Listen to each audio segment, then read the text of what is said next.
Hey, what's good YouTube? Instructify here. Today I'm going to be showing you guys how you guys can get proximity chat in your creative Fortnite island. So this is a new feature and it's really simple to turn on.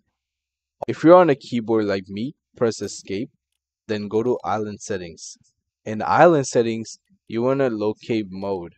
In mode, you want to go down to voice chat. In voice chat, here you can see that proximity chat is turned off.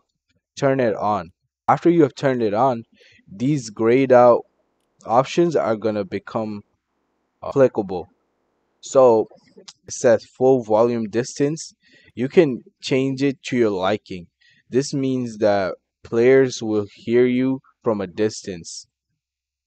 And fallout distance, this is basically so like your voice gets more lower and lower the farther the player is from you. That was how you could turn on proximity chat on Fortnite creative map. If this video helped you guys out, make sure you guys like, subscribe, and if you guys need any more help, leave a comment down below.